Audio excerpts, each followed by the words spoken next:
Sumainyo ang Panginoon. At sumaiyo rin. Ang mabuting balita ng Panginoon ayon kay San Lucas. Papuri sa iyo, Panginoon.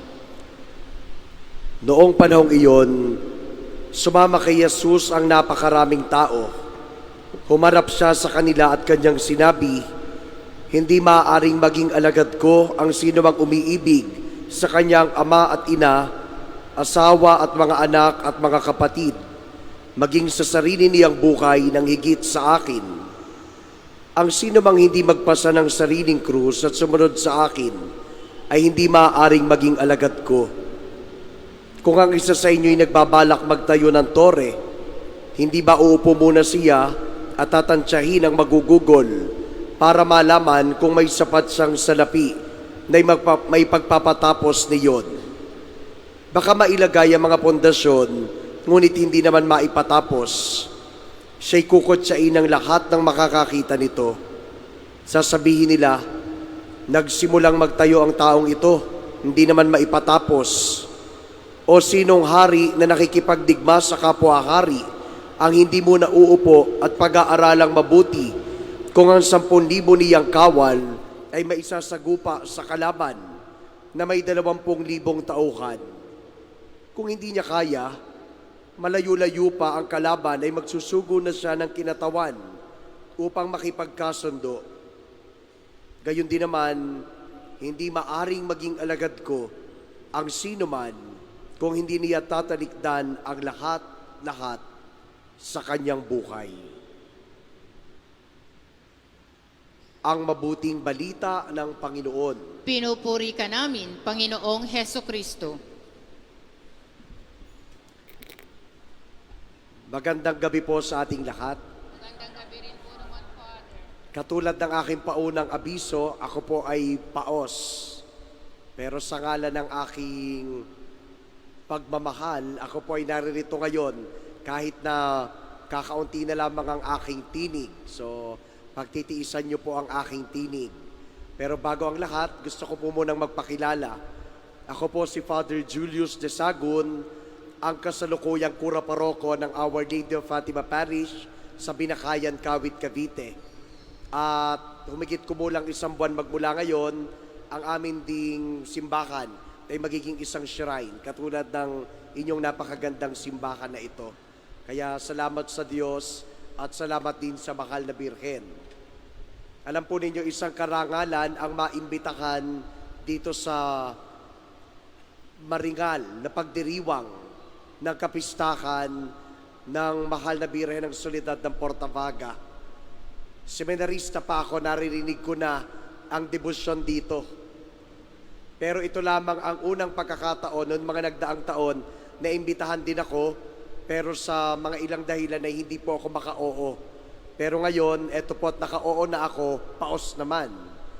At ito po ay isang malaking karangalan sapagkat talagang bata pa ako, ako'y isang deboto ng mahal na ina. Walang particular name. Basta ako'y deboto ng mahal na Birhen bilang ina ng kataas-taasang Diyos, Ina ni Jesus. At ngayon ay nakakatuwa kasi nabibigyan ng mukha ang aking debosyon sa mahal na ina. At isa ito sa aking mga pinipintakasi, ang Soledad ng Portavaga. Maraming ako mga kasama dati sa seminaryo, talagang malalalim ang kanilang pamimintuko sa inyong patrona, si Father Randy De Jesus, yan, sina Father Noriel, mga nakasama kayo sa seminaryo, at lahat sila ay talagang mga deboto ng mahal na ina. I'm getting there. So, dahan-dahan, hinay-hinay, darating ang panahon, higit ko ring makikilala ang debosyong ito. At hindi malayo sa ating ipinagdiriwang ang mensahe ng ating mga pagbasa ngayon. Isang bagay ang nakakuha ng aking pansin mula sa atin pong ebanghelyo. Ito ay patungkol sa pagtawag ng Panginoon sa mga susunod sa Kanya. At ang sabi dito, mayroong isang paalaala. Kapag daw ang isang tao ay magtatayo ng bahay, ang kanyang gagawin ay uupo muna siya at pag-iisipang mabuti kung yung kanyang pasisimulan ay kaya ba niyang mapatapos. Ano ang ibig sabihin dito? Ang pinakamahalaga sa pagsunod sa Diyos ay consistency. At kahit po tayong mga deboto ng mahal na Birheng Maria, ay inaanyayahan din sa ganong consistency. Maraming mga tao ang mahusay lang sa simula. Deboto ako, mahal na mahal ko si Lord, mahal na mahal ko si Mama Mary. Pero kapag mayroong pagsubok, ayawan na. Ano yung kadalasan nating naririnig? Kayo-kayo na lang dyan, hindi na ako sasali, maglalaylo ako. Ang unang-unang naisa sa alang-alang sa atin bilang mga deboto ay ang ating consistency kapag tayo'y nayayanig ng iba't ibang mga pagsubok. At saan ba nagmumula itong mga pagsubok na ito? Minsan ang mga pagsubok sa ating debosyon, ang akala natin ay nagsisimula sa mga kapwa-deboto. Tatanungin natin, bakit kaya sila ganon? Ganon ang kanilang pag-uugali. Minsan ang ating mga challenges sa ating buhay pagsunod ay lagi nating isinisisi sa iba. Pero nalilimutan nating tingnan ang ating sarili. Sapagkat ang pinakamabigat na hamon sa ating pagsunod sa Diyos ay hindi kung sino-sino, kung hindi mismong ang ating sarili. Kapag tayo mismo ay hindi consistent, hindi mo na yan kinakailangang isisi sa iba. Ikaw ang unang dapat magnilay kung bakit kulang ang iyong gana sa iyong pagpapatuloy sa pagdedebosyon. Minsan hindi naman totaling nawawala ang debosyon. Ang challenge ay iyong tinatawag ngayon ng mga kabataan na lulu lili. Alam nyo ba yung lulu lili? Yung lulubog, lilitaw. Ngayon ay piyesta, ako'y deboto, so lilitaw. Marami ngayong masasayang activity sa simbahan, so ikaw ngayon ay lili. Pagtapos na ang lahat, tapos na ang mga prosesyon, tapos na ang mga karakol, tapos na ang kasiyahan, tapos na ang lahat ng mararangal na festivities, lulo ka na ulit. Anong ibig sabihin ng lulo? Lulubog, hindi yung lolo ha, lulubog ulit. At maghihintay ulit ng susunod na mga malalaking okasyon bago ulit maging isang lili. Yan ang ating problema. Isinisisi natin sa iba ang ating consistency. Ngunit ang totoo, tayo mismo ang may problema. At ngayon ay sinasabi sa atin ng Panginoon, bago ka sumunod, upuan mo muna. Tanungin mo ang iyong sarili kung kaya mo ba. Mayroong ilang mga tanong na kinakailangan po nating masagot bago tayo magpasang sumunod sa Diyos. O sa ibang salita ay bago tayo maging isang deboto. O kahit na anong larangan na ating gustong tuparin sa ating buhay, mayroong ilang mga bagay at katanungan na kailangan nating sagutin. Ang una, gusto mo ba? Alam nyo, napakahirap gawin ang isang bagay kapag hindi naman bukal sa iyong loob. Pero kapag ang isang bagay ay gusto mo, paninindigan mo yan. Maraming mga tao ang hindi makapanindigan sa kanilang option sapagkat sila ay napipilitan lamang mula pa nung una. Ang isang tagasunod ng Diyos ay hindi dapat napipilitan. Dapat sa simula pa lamang, buo ang iyong loob. Kahit anong mangyari, ginusto ko ito, magpapatuloy ako. Di ba? Aminin, kahit yung mga lingkod simbahan, maraming mga ganyan. Pinilit lang. Sila naman talaga yung may gusto, nadamay lang ako. Kaya kapag kailangan ang commitment, walang commitment. Kasi simula pa lamang ay napilitan na. Kaya kapag nais mong sumunod sa Diyos, kapag nais mong maging deboto ng mahal na ina, tanungin mo ang sarili mo, gusto mo ba yan? Talaga bang ang iyong puso'y naroroon? O baka ang gusto mo lamang ay mga activities?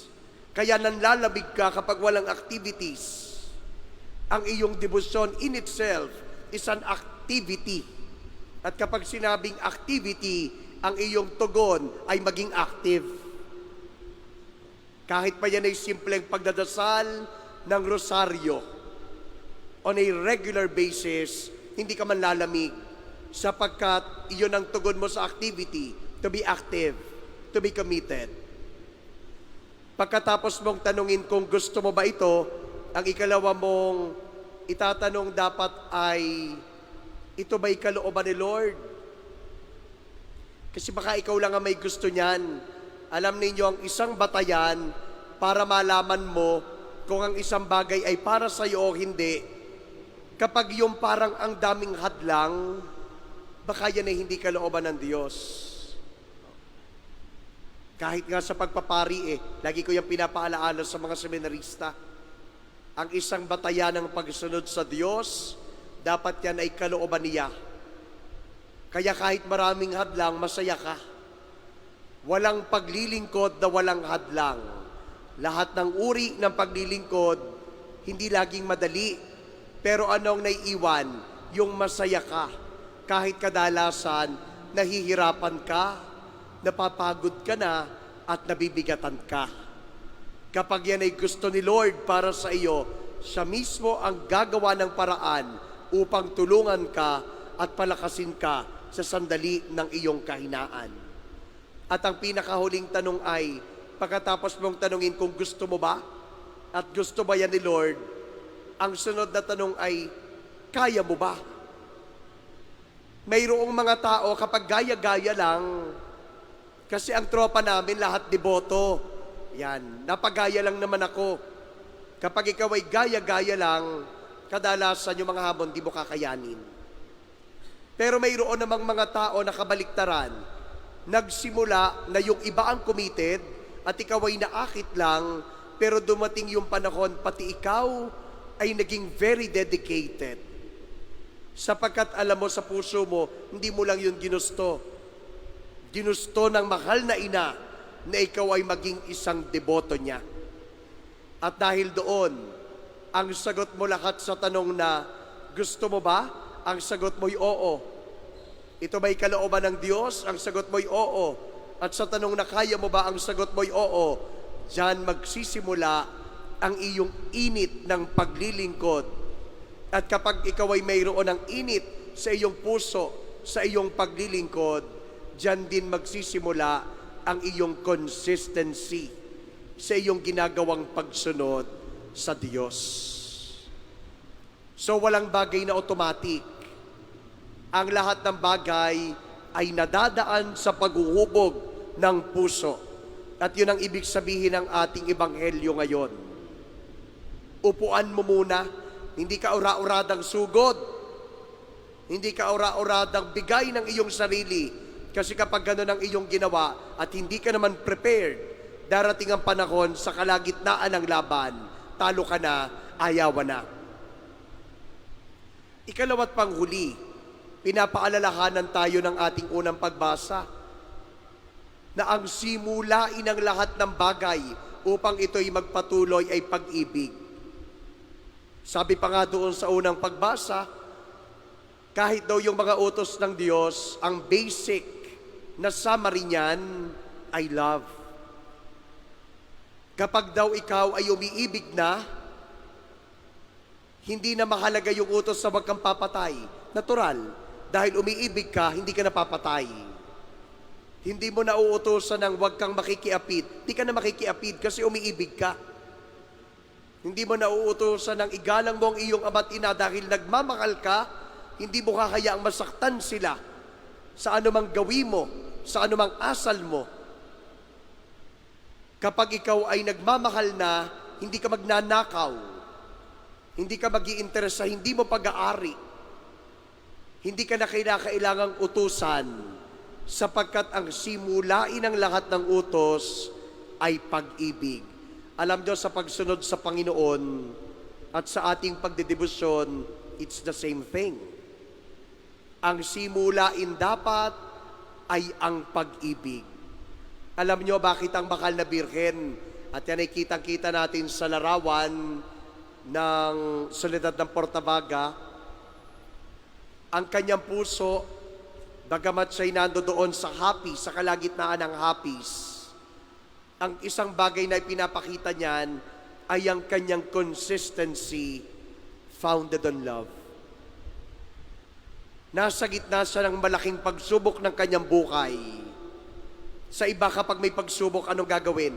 Tatakas, tatakbo, baka madamay.